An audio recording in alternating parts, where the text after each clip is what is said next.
Hello दोस्तों, tricks for all students में आप सभी का एक बार फिर से स्वागत है। आज की इस वीडियो में हम देखो दोस्तों, आपका एक चैप्टर है जिसका नाम है शिक्षा और नए मध्य वर्ग का उदय। तो आज हम इस चैप्टर को काफ़ी अच्छे से समझेंगे। प्लीज़ वीडियो को पूरा देखना ताकि आप सारी बातें समझ सकें। देखो दोस्तों, 2 लेक्चर्स में आपका ये पूरा का पूरा चैप्टर मैं कंप्लीट करा दूंगा, बट दोनों ही लेक्चर्स आपके लिए काफ़ी इंपॉर्टेंट है, तो दोनों ही लेक्चर्स आपको देखने हैं। अब सबसे पहले थोड़ा सा यहाँ पे चैप्टर के नाम को देख लेते हैं।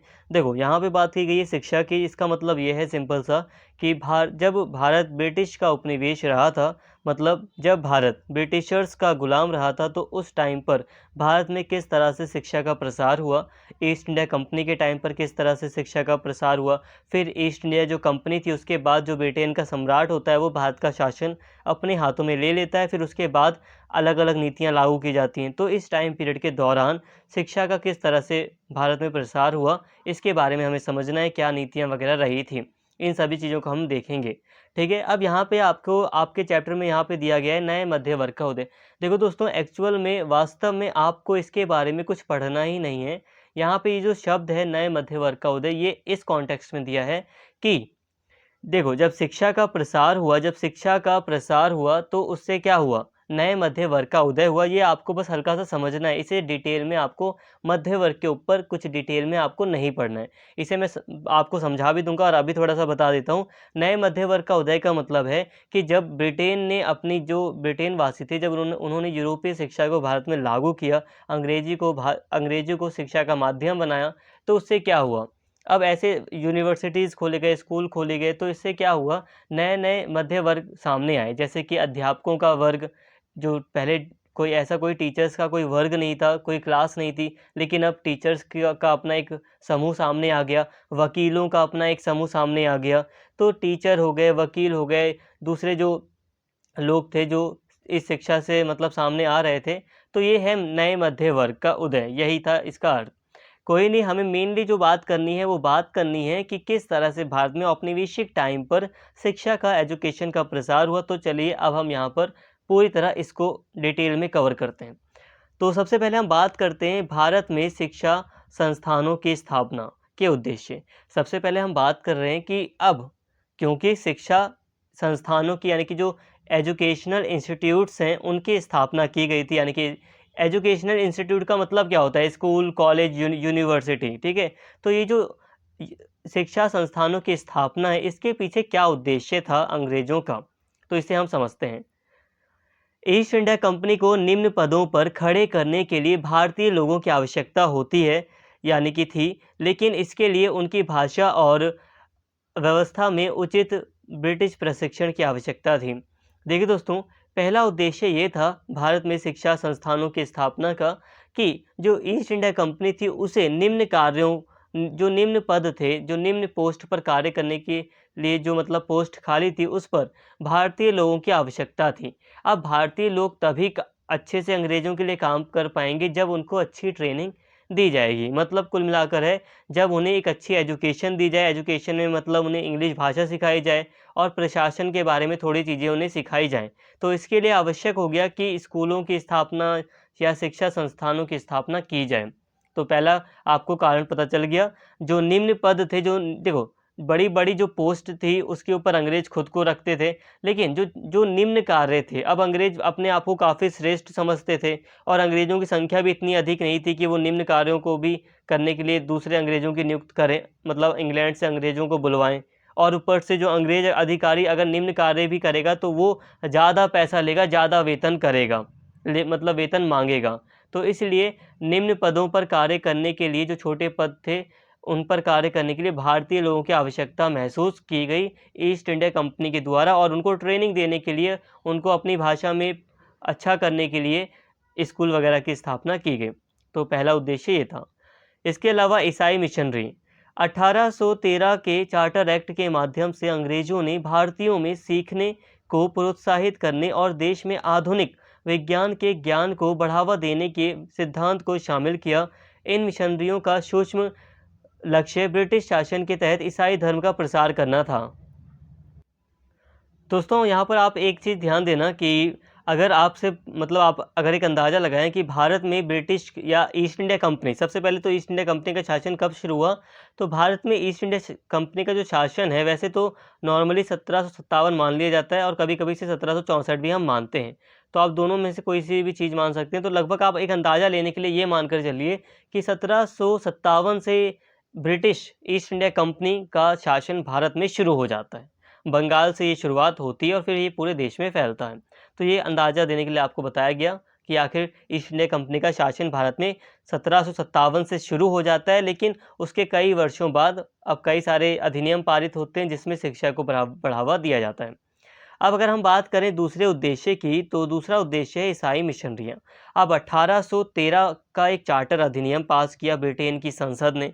ब्रिटेन की संसद ने इसमें इस अधिनियम के तहत जो ब्रिटेन में जो ईसाई मिशनरियाँ थीं, उनको भारत में आकर ईसाई धर्म को फैलाने या अपना काम करने की अनुमति इस चार्टर अधिनियम ने दे दी। और भारत में जो पाश्चात्य पश्चिमी जो शिक्षा वगैरह है उसको बढ़ावा देने, आधुनिक विज्ञान को बढ़ावा देने वगैरह से संबंधित जो ईसाई मिशनरी के कार्य थे, इसको मान्यता दे दी गई और अब ईसाई मिशनरियों का आगमन भारत में हुआ।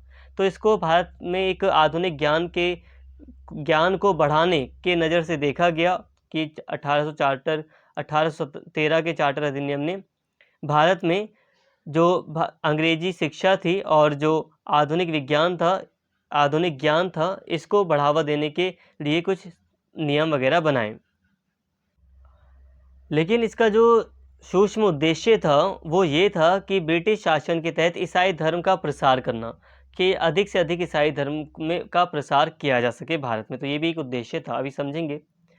भारतीय सुधारक जैसे राजा राम मोहन रॉय, दयानंद सरस्वती और कई अन्य ब्रिटिश शिक्षा को भारतीय समाज को पिछड़ेपन से बचाने के रूप में देखते थे। वे भारत का सही मायनों में विकास करना चाहते थे क्योंकि वे बाहरी दुनिया से परिचित थे। देखिए दोस्तों, जो भारत के एक बहुत सारे जो सुधारक थे, समाज सुधारक हो गए भारत में, जैसे कि राजा राम मोहन रॉय, दयानंद सरस्वती और कई अन्य जो ब्रिटिश शिक्षा जिन्होंने ग्रहण कर ली थी या ब्रिटिश शिक्षा से प्रभावित थे जो लोग, जो समाज सुधारक, वो जानते थे, वो मान कर चल रहे थे कि जो भारत की सब संस्कृति वगैरह है वो काफ़ी पिछड़ी हुई है। हालांकि आप गलत कॉन्टेक्स्ट में से ना समझना, यहाँ पर बात हो रही है कि जो राजा राम मोहन रॉय वगैरह हैं, ये तत्कालीन समाज को देखते हैं भारत में और फिर देखते हैं कि भारत में तो बहुत ज़्यादा अंधकार फैला हुआ है। इसकी तुलना में अगर हम यूरोप की तुलना करें तो यूरोप हमसे काफ़ी आगे है। तो भारतीयों को इन्होंने पिछड़ेपन के रूप में साफ तौर पर देखा, कुछ भारतीय समाज सुधारकों ने, और इस भारत को पिछड़ेपन से दूर कराने के लिए जो ब्रिटिश शिक्षा प्रणाली थी इसको प्रोत्साहित करने का प्रयास किया कुछ भारतीय समाज सुधारकों ने। और क्योंकि वो सही मायनों में भारत का विकास करना चाहते थे, इसलिए वो ऐसा कर रहे थे। देखो दोस्तों, यहाँ पर सिंपल सी बात है कि राजा राम मोहन रॉय वगैरह हो गए, तो इनका मुख्य मानना ये था कि भारतीय समाज में कई सारी बेकार बुराइयां हैं, तो इनको ख़त्म करना ज़रूरी है। और इनको ख़त्म हम कैसे कर सकते हैं, तो ब्रिटिश लोगों के सहयोग से, जो ब्रिटिश शिक्षा है उसके प्रसार करने से हम इस भारतीय कुरीतियों को ख़त्म कर सकते हैं। तो इस मायने में वो सही मायने में भारत में विकास करना चाहते थे। हालांकि यहाँ पर बहुत लोग समझ लेते हैं कि राजा राम मोहन रॉय मतलब जो ब्रिटेन है उसका समर्थन कर रहे थे। ऐसा नहीं है। राजा राम मोहन रॉय ने कभी भी अपना धर्म नहीं बदला, अपने धर्म में सुधार की बात की, जो कि बिल्कुल सही थी। और वाकई में ये लोग हकीकत में भारत का विकास करना चाहते थे। बट हाँ, अंग्रेज़ों की नीति अलग थी। अंग्रेज का उद्देश्य तो ईसाई धर्म में परिवर्तित करना था। कई दशकों तक ईस्ट इंडिया कंपनी ने केवल व्यापारिक उद्देश्य से ही व्यवस्था स्थापित की, लेकिन प्रशासन को पूरी तरह भारत में संभालने के लिए उन्हें ऐसे भारतीयों की आवश्यकता थी जो देखने में भारतीय हों लेकिन मस्तिष्क से अंग्रेज, और इसी के तहत भारत में शिक्षा का प्रसार किया गया। तो देखिए दोस्तों, यहाँ पर एक उद्देश्य ये छुपा हुआ था। कुल मिलाकर अगर हम निष्कर्ष के तौर पर अगर यहाँ पे साफ साफ मैं बताऊँ, तो यह ईस्ट इंडिया कंपनी का ये उद्देश्य था कि ये जो ईस्ट इंडिया कंपनी थी, इसको अपने प्रशासन को भारत में संभालने के लिए, क्योंकि ये जो एडमिनिस्ट्रेशन था इतना बड़ा, इसमें बहुत सारे लोगों की आवश्यकता थी। तो भारतीय लोगों की से आवश्यकता महसूस हुई और इसीलिए ये शिक्षा का प्रसार करके ऐसे भारतीयों को खड़ा करना चाहते थे जो दिमाग से अंग्रेज हों, मतलब वो अंग्रेज़ों की तरह सोचें, अंग्रेज़ों की तरह रहें, रहन-सहन अंग्रेज़ों की तरह, भले ही वो दिखते भारतीय हों। मतलब कुल मिलाकर वो अंग्रेज़ों के ही गुणगान गाएँ या अंग्रेज़ों की साइड ही रहें। हमेशा वो अंग्रेज ही बन जाएं और अंग्रेज़ों का शासन यहाँ ख़त्म ही ना हो। तो कुछ ऐसा वो करना चाह रहे थे। तो यहाँ पे दोस्तों हमने बात कर ली कि आखिर भारत में यूनिवर्सिटी को यानी कि स्कूल्स को, कॉलेजेस को क्यों खोला गया ईस्ट इंडिया कंपनी के द्वारा या ब्रिटेन की सरकार के द्वारा। तो नॉर्मली इसका मतलब यही था, एक उद्देश्य मैंने आपको बता दिया था कि भारतीय लोगों की आवश्यकता थी छोटे कामों करने के लिए, तो उन्हें ट्रेनिंग देने के लिए इन स्कूलों वगैरह की आवश्यकता थी। अंग्रेजी भाषा का अगर प्रसार हो जाएगा तो शासन आसानी से चला पाएंगे ये लोग, इसलिए इन्होंने शिक्षा संस्थानों की स्थापना की। इसके अलावा ईसाई मिशनरियों को बढ़ावा दिया गया ताकि वो ईसाई धर्म को फैला सके। मतलब शिक्षा संस्थानों के प्रसार का एक उद्देश्य ये था, शिक्षा संस्थानों की स्थापना का एक उद्देश्य ये था कि ईसाई धर्म में अधिक से अधिक लोगों को परिवर्तित किया जा सके। देखो, कुल मिलाकर था कि स्कूल कॉलेजेस में जब लोग जाएंगे तो अंग्रेजी शिक्षा बताई जाएगी, लोग आकर्षित होंगे अंग्रेजी शिक्षा के प्रति, लोगों में जिज्ञासा आएगी, लोग समझेंगे कि भारतीय संस्कृति तो बेकार है। अंग्रेज़ों की सोच बता रहा हूँ मैं। तो उन्होंने कुछ ऐसा सोचा कि वो सोचेंगे भारतीय संस्कृति बेकार है, तो वो भारतीय संस्कृति, भारतीय धर्म को त्याग कर ईसाई धर्म में परिवर्तित हो जाएंगे। तो ये लालच था अंग्रेज़ों का शिक्षा संस्थानों की स्थापना में।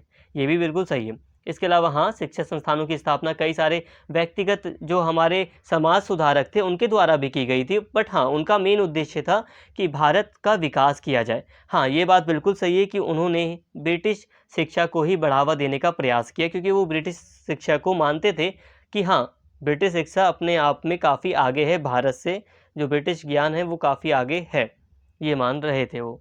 तो यहाँ तक हमने दोस्तों सारी बातें समझ ली उद्देश्य से संबंधित। अब हम बात करते हैं डायरेक्टली कि आखिर किस स्टार्टिंग कैसे हुई शिक्षा संस्थानों की स्थापना की। उद्देश्य हमने देख लिया, क्या पर्पस था अंग्रेजों का, ये हमने देख लिया। यहाँ पर हम कुछ व्यक्तियों के द्वारा देखते हैं कि कुछ प्रयास किए गए थे।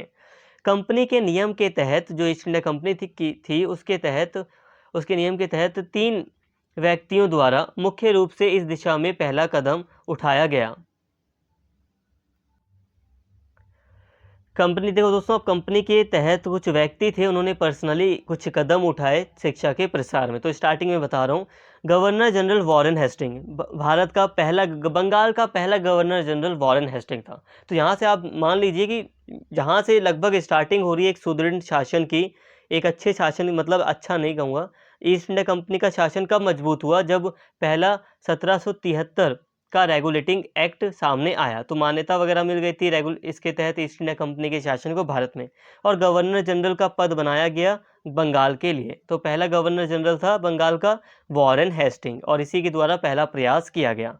गवर्नर जनरल वॉरेन हेस्टिंग ने मुस्लिम कानूनों और संबंधित विषयों के अध्ययन के लिए कलकत्ता में एक मदरसे की स्थापना की।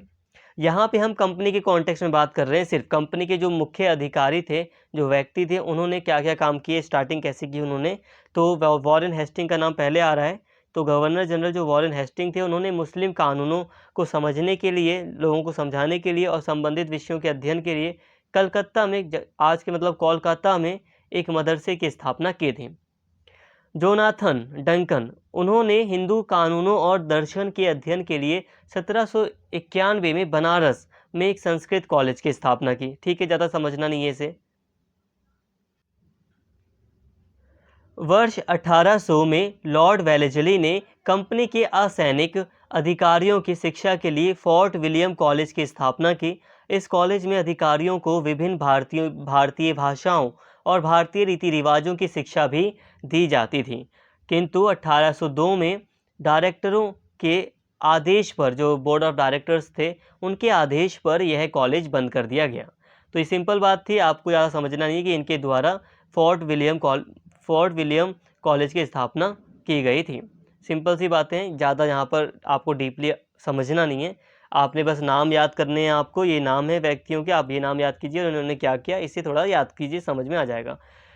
तो हमने यहाँ पे व्यक्तिगत प्रयास देखे कि व्यक्तियों के द्वारा क्या किया गया। अब हम बात कर रहे हैं कुछ अधिनियम की, जो मुख्य अधिनियम। देखो दोस्तों, आज अगर आप बताओ, अगर आज के टाइम पर कोई शिक्षा से संबंधित कोई नियम लागू करना है तो क्या होगा, पहले शिक्षा से संबंधित अगर कुछ भी नियम वगैरह लागू करने, कुछ नई नीति बनानी है तो क्या होगा, एक पर्सनल व्यक्ति जाएगा और स्कूल खोल देगा और अपने हिसाब से चलाएगा स्कूल को आज के टाइम पर। ऐसा नहीं हो सकता। सारा कॉन्स्टिट्यूशन बना हुआ है, कॉन्स्टिट्यूशन के अंदर सारे प्रावधान है कि आप कोई पर्सनल व्यक्ति स्कूल खोल सकता है, लेकिन उसे सरकारी जो मतलब जो नियम है कॉन्स्टिट्यूशन में उसके अकॉर्डिंग ही सारी चीज़ें करनी है। मतलब कुल मिलाकर ये कि एक व्यक्ति अपने हिसाब से कुछ भी नहीं कर सकता। जैसा कि अभी हमने व्यक्तिगत प्रयास में देखा, आज के टाइम पर वैसा नहीं दिखता। तो वैसे ही यहाँ पर भी आपको समझना है। आज के टाइम पे थोड़ा मैं आपको अभी बताता हूँ, जैसे कि अभी एनईपी एक नई एजुकेशन पॉलिसी आई है। तो ये क्या है? नई एजुकेशन पॉलिसी है ये। मतलब पूरा का पूरा एक बहुत बड़े पेज पर पूरा के पूरे नियम लिखे गए हैं अच्छे से कि क्या चीज़ें कैसी होंगी, पूरा अरेंज किया गया है पूरी तरह। मतलब इसे जो एक संस्था है उसकी तरफ से डिज़ाइन किया गया है। ऐसा नहीं कि एक व्यक्ति ने अपनी तरफ से यहाँ पे लिख दिया। कुल मिलाकर कहा जाए तो ये एक अधिनियम के तौर पर आप इसे देख सकते हो कि पूरा का पूरा एक पॉलिसी बनाई गई है कि क्या चीज़ें कैसे करनी है स्टार्टिंग से लेकर एंड तक। अब इसी के तहत यहाँ पे समझो, अभी तक व्यक्तिगत प्रयास किए गए थे। अब वापस से चैप्टर में आओ तो अभी तक हमने बात की कि पर्सनल व्यक्तियों के द्वारा क्या क्या काम किए गए, लेकिन अब हम बात कर रहे हैं कि अब क्योंकि ब्रिटिश संसद कानून बनाती थी, तो ब्रिटिश संसद के तहत कानून बनाने शुरू किए गए। तो उनमें एक कानून है 1813 के चार्टर अधिनियम है। तो इसके तहत भारत में शिक्षा से संबंधित कुछ प्रावधान किए गए थे। इसको अब हम देख लेते हैं। और अब हम आगे जितनी भी बातें करेंगे शिक्षा से संबंधित, ये सब अधिनियम के रूप में आएंगे। अधिनियम का मतलब है कि ब्रिटेन की संसद के द्वारा या जो आयोग वगैरह बनाया गया था उसके द्वारा पूरा का पूरा नियम वगैरह बनाए गए कि क्या चीज़ें कैसी होंगी। ये एक व्यक्ति का प्रयास नहीं था, पूरा का पूरा जो बड़े बड़े व्यक्ति थे, जो भी शासन में प्रमुख लोग थे, उन सबके सहयोग से बातचीत के जरिए अब नियम वगैरह लागू किए जाने लगे। तो यहाँ पर आपको सिर्फ इतना मतलब समझ में आ गया, व्यक्तिगत प्रयास पर्सनल व्यक्तियों के द्वारा किए गए, और यहाँ पे अब हम बात कर रहे हैं अधिनियमों की। तो यहाँ पे पहला हम बात कर रहे हैं हम 1813 के चार्टर एक्ट से प्रशंसनीय शुरुआत। इस चार्टर एक्ट में भारत में स्थानीय विद्वानों को प्रोत्साहित करने तथा देश में आधुनिक विज्ञान के मॉडर्न साइंस के ज्ञान को प्रारंभ एवं उन्नत करने जैसे उद्देश्यों को रखा गया था। इस उद्देश्य के लिए कंपनी द्वारा प्रतिवर्ष 1 लाख रुपए की राशि स्वीकृत की गई थी, किंतु इस राशि को व्यय यानी कि खर्च करने के प्रश्न पर विवाद हो जाने के कारण 1823 तक यह राशि उपलब्ध नहीं कराई गई। अब देखिए, मतलब हर साल प्रावधान किया गया कि जो कंपनी है वो 1 लाख रुपए खर्च करेगी शिक्षा पर, लेकिन 1823 के बाद ही ये चीज़ मुमकिन हो पाई क्योंकि थोड़ा सा यहाँ पे विवाद आ गया। अब आप सिंपल सा ये समझो, 1813 के चार्टर अधिनियम ने ये किया कि इसके तहत भारत में शिक्षा के प्रसार को बढ़ावा दिया और कंपनी को जिम्मेदारी सौंपी कि कंपनी इतना खर्च उठाएगी, इतना खर्च करेगी इस शिक्षा के प्रसार के ऊपर, आधुनिक विज्ञान के ज्ञान के ऊपर। अब यहाँ पर आप बात को समझिए, यहाँ पे था क्या? अब यहाँ पे विवाद था। विवाद कैसा था? कुछ आंग्ल और प्राच्य विवाद के नाम से ये विवाद जाना जाता है। ये जो विवाद है, ये जो कॉन्फ्लिक्ट था, इसको समझिए। आंग्ल का मतलब है यहाँ पे यूरोपीय भाषा से संबंधित जो समर्थक हैं उन्हें हम आंग्ल समर्थक मान रहे हैं। और जो प्राच्य का मतलब है, प्राच्य का शाब्दिक अर्थ अगर मैं बताऊं तो प्राच्य का शाब्दिक अर्थ होता है पूर्वी, मतलब पूर्व का। जैसे देखो ये ग्लोब है, ये अर्थ है एक, तो अर्थ को आप दो दिशाओं में बांट लो एक बार, ये हो गई ईस्ट और ये हो गई वेस्ट। तो भारत कहाँ पर है? ईस्ट में है। तो जो ईस्ट है उसको यहाँ पे प्राच्य कहा गया है, प्राच्य, ठीक है, प्राच्य ईस्ट को, पूरब को। तो प्राच्य शिक्षा समर्थक वो लोग थे जो भारतीय भाषाओं का समर्थन कर रहे थे। अब यहाँ पे ध्यान से समझिए, तो आंग्ल प्राच्य विवाद का अर्थ है कि प्राच्य शिक्षा समर्थक और आंग्ल शिक्षा समर्थक ये दो लोग आपस में डिबेट कर रहे थे, विवाद था इन दोनों के बीच में। भारतीय जो प्राच्य शिक्षा समर्थक थे वो भारतीय भाषाओं एवं साहित्य को प्रोत्साहित करना चाह रहे थे, और जो आंग्ल शिक्षा समर्थक थे वो शिक्षा का माध्यम अंग्रेजी भाषा को मान रहे थे कि अंग्रेजी भाषा को शिक्षा का माध्यम बनाया जाए। सिंपल सी डिबेट थी, सिंपल उस समय नहीं थी, लेकिन हमारे लिए समझने के लिए सिंपल है। जो प्राच्य समर्थक हैं वो कह रहे थे कि जो भारतीय भाषाएं हैं, जो स्थानीय भाषाएं हैं, उनका ज़्यादा प्रसार हो, उनके आधार पर स्कूलों में शिक्षा दी जाए। स्कूलों में जो शिक्षा का माध्यम है वो स्थानीय भाषाओं के आधार पर हो। लेकिन जो आंग्ल समर्थक थे उन्होंने कहा नहीं, अंग्रेजी भाषा ही सबसे सही होगी और अंग्रेजी भाषा में ही शिक्षा का प्रसार किया जाना चाहिए। तो यहाँ पर हमने एक बात पढ़ी कि 1813 के चार्टर अधिनियम के तहत शुरुआत हुई। पहले व्यक्तिगत पर्सनली शुरुआत हुई, फिर अब अधिनियम बनाए गए, पॉलिसीज़ बनाई गई कि भारत में अब नियमों को लागू किया जाए शिक्षा से संबंधित। अब इसी बीच हमें एक चीज़ देखने को मिलती है, लॉर्ड मैकाले, का स्मरण पत्र 1835। भारत में शिक्षा के प्रसार में इसका भी एक योगदान है, इसको समझिए। गवर्नर जनरल की कार्यप्रणाली परिषद के सदस्य लॉर्ड मैकाले ने आंग्ल दल का समर्थन किया। आंग्ल दल का समर्थन किया, ठीक है। अभी मैंने ऊपर समझाया था ना, प्राच्य दल और आंग्ल दल, तो आंग्ल दल का समर्थन किया जो कि अंग्रेजी शिक्षा को बढ़ावा दे रहा था।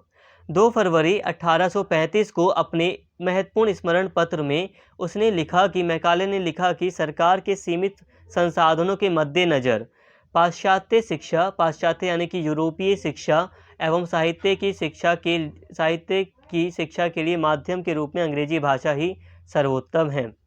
मैकाले ने कहा कि भारतीय साहित्य का स्तर यूरोपीय साहित्य की तुलना में अत्यंत निम्न है। उसने भारतीय शिक्षा पद्धति एवं साहित्य की आलोचना करते हुए अंग्रेजी भाषा का पूर्ण समर्थन किया।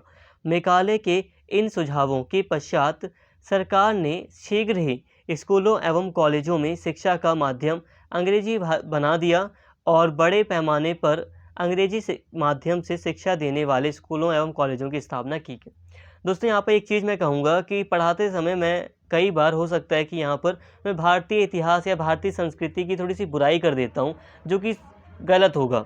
एक्चुअल में मतलब जैसे कि मैंने अभी राजा राम मोहन रॉय के आपके बारे में आपको बताया, तो यहाँ पे मैं बता रहा था कि इन्होंने माना कि जो भारतीय समाज रहा है उसमें कई सारी बुराइयाँ हैं, वो कमज़ोर है ब्रिटेन की तुलना में। तो जब कभी मैं आपको ऐसी चीज़ समझा रहा हूँ, तो आपको याद रखना है कि आपको न्यूट्रल वे में पढ़ना है। यहाँ पे मैंने जो भी चीज़ें मैं पढ़ाता हूँ वो आपको आपके चैप्टर के अकॉर्डिंग पढ़ा रहा हूँ। इसी समय अगर मैं डिबेट के कॉन्टेक्स्ट में अगर मैं पढ़ाऊँगा तो मैं कई सारी अच्छाइयाँ भी बता सकता हूँ। मेरा बस कहने का मतलब ये है कि अगर मैंने बुराई कह दी तो आप सिर्फ बुराई मत समझ लेना कि हाँ, आप कह दो कि भारतीय समाज में बुराइयाँ हैं, भारतीय संस्कृति कमज़ोर है। लेकिन ऐसा कहने का मतलब नहीं है। मेरा मतलब ये है कि उस टाइम पर ऐसा माना जा रहा था उस व्यक्ति के द्वारा। तो इसी तरह यहाँ पर कहा जा रहा है लॉर्ड मैकाले के द्वारा कि इन्होंने कहा कि जो भारतीय साहित्य है वो यूरोपीय साहित्य की तुलना में निम्न है। अगर डिबेट पर चल जाए तो वो अलग बात होगी, लेकिन यहाँ पे बस हम इन्हीं की कॉन्टेक्स्ट को, इन्हीं के पॉइंट ऑफ व्यू को देख रहे हैं। तो मैकाले ने साफ तौर पर माना कि भारतीय साहित्य निम्न है और इसी के तहत इन्होंने अंग्रेजी शिक्षा का समर्थन किया और मैकाले स्मरण पत्र में इन्होंने जो विवाद था उसमें आंग्ल दल का समर्थन किया जो अंग्रेजी भाषा का समर्थन कर रहा था। तो अंग्रेजी भाषा का समर्थन करते हुए इसने अंग्रेजी शिक्षा को बढ़ावा देने का प्रयास किया और फिर बड़े बड़े जो स्कूल कॉलेज खोले गए उसमें अंग्रेजी शिक्षा को ही बढ़ावा दिया गया। तो ये था मैकाले का स्मरण पत्र। इसे थोड़ा और भी देख लेते हैं। इस प्रकार सरकार जनसाधारण की शिक्षा को उपेक्षित करने लगे। सरकार की योजना समाज के उच्च और एवं मध्य वर्ग के एक वर्ग, तबके मतलब होता है वर्ग, ठीक है, एक समुदाय, तबके को शिक्षित कर एक ऐसी श्रेणी बनाने की थी जो रक्त एवं रंग से भारतीय हो परंतु अपने विचार, नैतिक मापदंड, प्रज्ञा यानी कि अपने इंटेलेक्चुअल पावर, दिमाग से वो अंग्रेज हो। यह श्रेणी ऐसी हो कि यह सरकार तथा जनसाधारण के बीच द्विभाषीय की भूमिका निभा सके। सिंपल सी बात है। यहाँ पर इस प्रकार हम साफ तौर पर देखते हैं कि जो सरकार की योजना थी उसमें सरकार भारतीय लोगों को अंग्रेज बनाना चाहती थी दिमाग से, ना कि शरीर से, क्योंकि भाई रंग तो आप नहीं बदल सकते ना भारतीय लोगों का। तो वो दिमाग से, भाषा से बनानी चाहती थी अंग्रेज भारतीय लोगों को, ताकि यहाँ पर शासन चलाने में उसे आसानी हो और वो भारतीय अंग्रेजी बोली बोलें और द्विभाषीय बन जाए, मतलब कि वो ट्रांसलेट करें, हिंदी को ट्रांसलेट करके इंग्लिश में अंग्रेज़ों को समझाएं और अंग्रेज़ों की इंग्लिश जो आम लोग हैं, बहुत ही गरीब लोग हैं, उनको समझाएं। तो ये द्विभाषीय लोग का काम करें। तो ये नीति रही थी। अब यहाँ पे थॉमसन के कुछ प्रयास हैं, इनको भी हम देख लेते हैं। थॉमसन के क्या प्रयास हैं शिक्षा की दिशा में। उत्तर पश्चिमी प्रांत, ये लगभग आधुनिक जो उत्तर प्रदेश है, तो उसके लेफ्टिनेंट गवर्नर थे जेम्स थॉमसन। उन्होंने देशी भाषाओं द्वारा ग्राम शिक्षा की एक विस्तृत योजना बनाई। अंग्रेजी माध्यम से शिक्षा देने वाले छोटे छोटे स्कूलों को बंद कर दिया गया। अब केवल कॉलेजों में ही अंग्रेजी भाषा शिक्षा का माध्यम रह गई। उद्देश्य यह था कि नवगठित राजस्व लोक निर्माण विभागों के लिए शिक्षित व्यक्ति उपलब्ध हो सकें। देखिए दोस्तों, यहाँ पर अब थॉमसन जो थे, थॉमसन लेफ्टिनेंट गवर्नर थे इस प्रांत के। जैसे कि आज के टाइम पर हम देख सकते हैं, भले ही देश का एक राष्ट्रपति है लेकिन अलग-अलग राज्यों के लिए अलग-अलग गवर्नर है ना, तो उसी तरह ये भी गवर्नर थे, तो इन्होंने भी एक योजना बनाई थी जिसमें इन्होंने शिक्षा से संबंधित देशी जो स्थानीय भाषाएँ हैं, जो गाँव की जो भाषाएँ हैं उसमें शिक्षा का प्रसार किया जाए, शिक्षा को लोगों को दी जाए, ये चीज़ उन्होंने करने का प्रयास किया। अंग्रेजी शिक्षा के माध्यम से देने वाले छोटे-छोटे स्कूलों को इनके द्वारा बंद कर दिया गया। अब केवल कॉलेजों में ही, मतलब ये है कि जो ऊँची शिक्षा थी उसमें ही अंग्रेजी शिक्षा को एक माध्यम के रूप में बढ़ावा देने का प्रयत्न किया गया, या उसे मुख्य रूप से अंग्रेजी शिक्षा को ही उच्च शिक्षा में रखा गया। हालाँकि जो स्कूल से थे, जो स्कूल लेवल की जो पढ़ाई थी, उसमें स्थानीय भाषाओं में ही शिक्षा के प्रसार पर बल दिया गया इनके द्वारा, और कई सारे प्रयास भी हुए, और हकीकत में कई सारे ग्राम से संबंधित जो स्थानीय भाषा थी, उसे शिक्षा का माध्यम बनाया गया। और आज भी हम इस चीज़ को थोड़ा-सा देख सकते हैं कि आज भी, जैसे कि मोस्टली आप देखोगे, जो हायर एजुकेशन है उसमें हम अंग्रेजी ही देखते हैं, इंग्लिश ही आपको मिलेगी हायर एजुकेशन में। हालाँकि ये कहते हैं कि दूसरी लैंग्वेज भी है, लेकिन फिर भी मोस्टली कॉलेजों में इंग्लिश में ही सारी चीज़ें अवेलेबल होती हैं। चार्ल्स वुड का डिस्पैच, अब ये बहुत ज़्यादा इंपॉर्टेंट है, इसे समझ लो। अब ये भी एक अधिनियम के तौर पर आया है, इसे समझिए ये क्या है। चार्ल्स वुड का डिस्पैच, सर चार्ल्स वुड जो अर्ल ऑफ एबरडीन की मिली-जुली सरकार में बोर्ड ऑफ कंट्रोल के अध्यक्ष थे, 1854 में भारत की भावी शिक्षा के लिए एक विस्तृत योजना बनाई गई इनके द्वारा। भारतीय शिक्षा का मैग्ना कार्टा, देखो मैग्ना कार्टा का मतलब समझ रहे हो? मैग्ना कार्टा का मतलब, यहाँ पे ये जो मैग्ना कार्टा है वो आपको मिलेगा इंग्लैंड में। इंग्लैंड में एक्चुअली में क्या हुआ, मैग्ना कार्टा के द्वारा जो नागरिक थे उनको अधिकार दिया गया। अधिकार किसने दिया था? राजा ने। जो इंग्लैंड के राजा थे उस समय, बहुत समय पुरानी बात है, आज से लगभग 400 साल 500 साल पहले की बात है ये। तो उस समय मैग्ना कार्टा के द्वारा जो नागरिक थे उनको राजा के द्वारा, उस समय की जो इंग्लैंड के राजा थे, उन्होंने अधिकार दिए। तो अधिकारों के मामले में बहुत बड़ी बात मानी जाती है वर्ल्ड लेवल पर मैग्ना कार्टा की, क्योंकि नागरिकों को तो अधिकार, वैसे आप देखेंगे कि लोकतंत्र के माध्यम से ही नागरिकों को अधिकार मिला, और बहुत लंबा समय लगा है नागरिकों को अधिकार मिलने में, लेकिन शुरुआती जो चीज़ है वो मैग्ना कार्टा रही है। तो मैग्ना कार्टा यहाँ पे एक इम्पॉर्टेंट शब्द है, और उसकी तुलना यहाँ पे भारतीय शिक्षा के कॉन्टेक्स्ट में की गई है। भारतीय शिक्षा का इसको मैग्ना कार्टा भी कहा जाता है। इससे आप इसकी अहमियत समझ सकते हैं। कहा जाने वाला जो ये चार्ल्स वुड का ये जो डिस्पैच था, भारत में शिक्षा के विकास से संबंधित पहला ये काफ़ी विस्तृत प्रस्ताव था। इसकी जो प्रमुख सिफ़ारिशें हैं वो निम्नलिखित हैं। देखिए दोस्तों, यहाँ पे एक चीज़ मैं आपको बता दूँ, आप अगर चाहें, आपको डिफ़िकल्ट लगता है, तो आप डायरेक्ट एग्ज़ाम में यूँ लिखना, चार्ल्स वुड का डिस्पैच और उसकी निम्न सिफ़ारिश, आप लिख सकते हैं, ठीक है? ज़रूरी नहीं है कि आप बहुत ज़्यादा डिटेल में आप याद करें कि चार्ल्स वुड जो थे अर्ल ऑफ एबरडीन की मिली-जुली सरकार में बोर्ड ऑफ कंट्रोल के अध्यक्ष थे। तो ये चीज़ आपके लिए इतनी ज़रूरी नहीं है। हाँ, समझ लो भाई, इम्पॉर्टेंट है, कई बार आपके इंटरनल एग्ज़ाम में भी पूछ लिया जाता है, तो कोई दिक्कत नहीं है, समझ होनी चाहिए। लेकिन ये नहीं है कि आप अपना टाइम मतलब इसी में लगा दें, क्योंकि टाइम की लिमिटेशन है, कमी है। तो आप समझ लीजिए बहुत सारी चीज़ों को, और जो इम्पोर्टेंट है उसको आप याद कीजिए। तो यहाँ पे सिफ़ारिशें हम यहाँ पर देख लेते हैं, ये इम्पोर्टेंट है, इसे समझिए। इसमें सरकार से कहा गया कि वह जनसाधारण की शिक्षा का उत्तरदायित्व स्वयं वहन करे। मतलब पहली सिफ़ारिश की गई चार्ल्स वुड के डिस्पैच के द्वारा कि जो सरकार है उसे सारी ज़िम्मेदारी लेनी चाहिए कि वो जो भी खर्चा वगैरह होगा, जो भी प्रशासन है, उसको वो खुद सँभाले। इसने सुझाव दिया कि, अब एक सिफ़ारिश ये भी की गई कि इसने सुझाव दिया कि इस गाँव में देशी भाषाई प्राथमिक पाठशालाएँ स्थापित की जाएँ।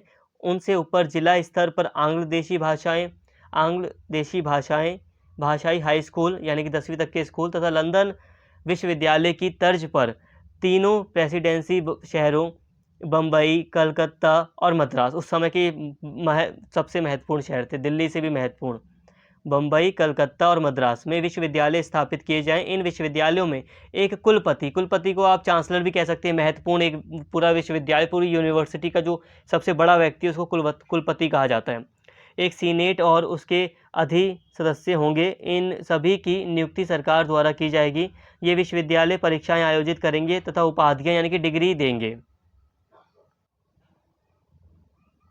इसको सिंपल करते हैं, ये जो डिस्पैच था चार्ल्स वुड का, इसने सुझाव दिया कि जो गांव का लेवल है, गांव के लेवल पे जो स्कूल वगैरह खोले जाएँ उसमें देशी जो स्थानीय भाषा है उसको उसी में बच्चों को पढ़ाया जाए। इसके बाद जो 10वीं तक के जो स्कूल होंगे वहाँ पर आंग्ल देशी भाषाएँ चलेंगी, मतलब अंग्रेजी भी होगी और साथ में चाहो तो स्थानीय भाषा ले लो, चाहे हिंदी ले लो या जो स्थानीय भाषा है उसको भी ले लो। अंग्रेजी और स्थानीय भाषाएँ दोनों ही चलेंगी, बाइलिंगुअल चीज़ होगी वहाँ पर, ठीक है। जो स्थानीय भाषा है वो भी होगी और जो अंग्रेजी है वो भी चलेगी 10वीं तक के स्कूलों में। और 12वीं का कोई सिस्टम ही नहीं था उस समय, तो 10वीं के बाद आ गए यहाँ पर विश्वविद्यालय में। तो फिर कहा गया कि 10वीं की शिक्षा पूरी होने के बाद लंदन विश्वविद्यालय की तर्ज पर, मतलब उसके बराबरी के हिसाब से या उसके हिसाब से उसकी कॉपी करते हुए जो बड़े-बड़े जो शहर हैं बम्बई, कलकत्ता और मद्रास, यहाँ पर लंदन विश्वविद्यालय जैसा विश्वविद्यालय यूनिवर्सिटी खोली जाएगी और जहाँ पर ऐसे-ऐसे कुलपति होंगे वगैरह-वगैरह और सरकार इनकी नियुक्ति करेगी,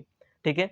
कम ईज़ी शब्दों में समझो तो लंदन विश्वविद्यालय की तर्ज पर स्थापना करने का कुल मतलब यही था कि जो बम्बई, कलकत्ता और मद्रास में विश्वविद्यालय स्थापित किए जाएंगे उनकी मुख्य भाषा इंग्लिश होगी और जो कुछ भी लंदन वगैरह में पढ़ाया जाएगा वही लगभग कुछ ऐसा ही चीज़ें यहाँ पर भी पढ़ाने पर जोर दिया जाएगा। हालांकि भारत के कॉन्टेक्स्ट में थोड़ा पढ़ाएंगे और पाश्चात्य जो यूरोपीय चीज़ें उनको उन्हीं को पढ़ाया जाएगा। यहाँ पर एक कमी बताऊँगा कि स्पेशली जो स्कूल कॉलेज वगैरह थे उसमें यूरोपियन ही कल्चर को पढ़ाया गया। भारतीय लोगों को ज़्यादा, मतलब जो भारतीय चीज़ें थी उनको ज़्यादा एक्सप्लोर नहीं किया गया और इसी तरह से हमारे जो साहित्य वगैरह थे वो भी नष्ट होते गए।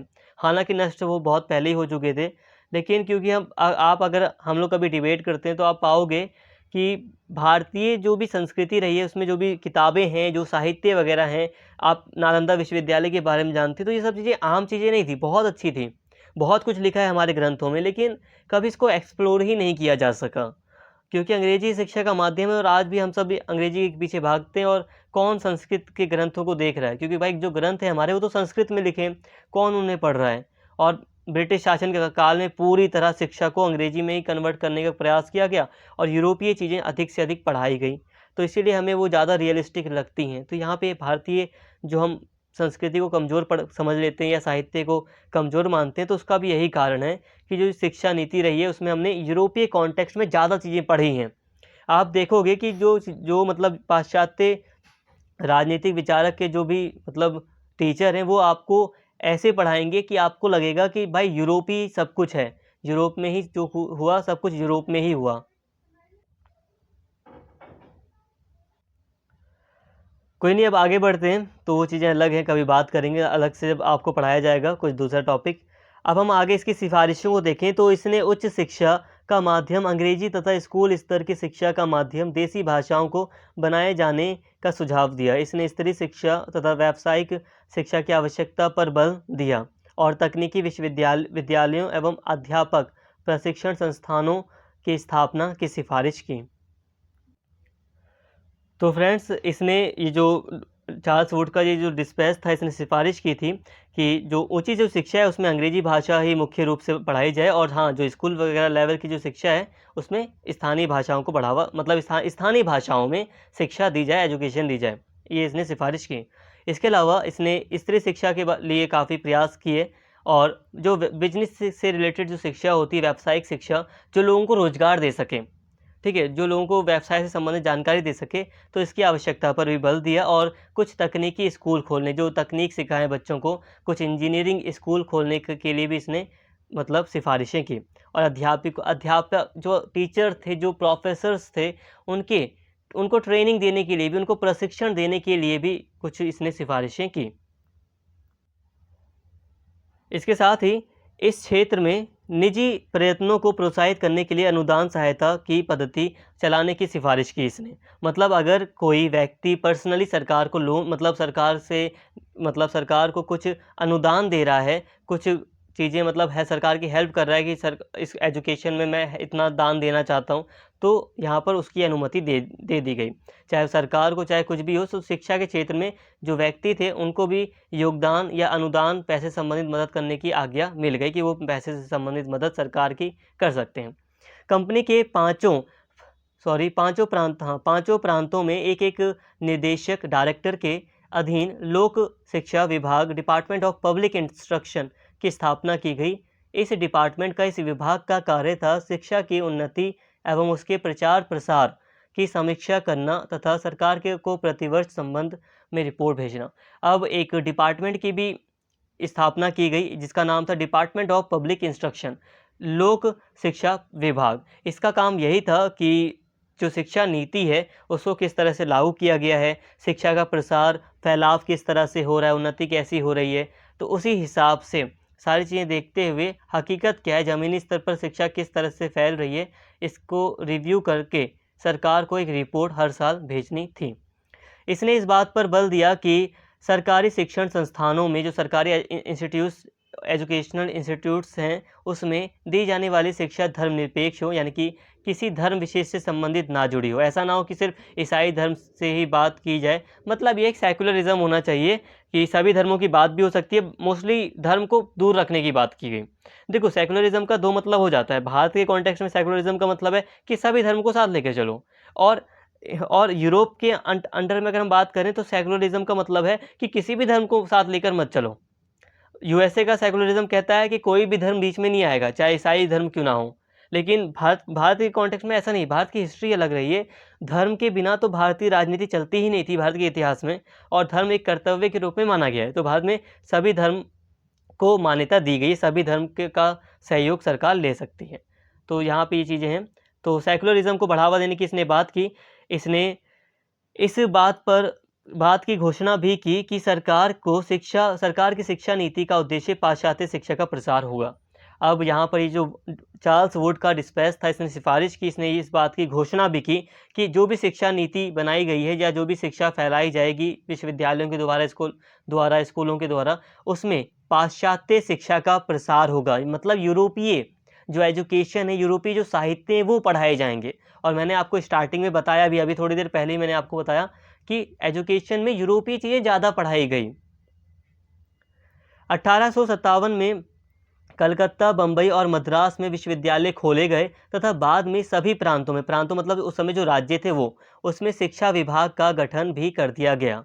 उस समय जो बम्बई, जो मद्रास, जो बंगाल का जो प्रांत था, वहाँ पर फिर अलग अलग शिक्षा से संबंधित डिपार्टमेंट भी बना दिए गए 1857 में।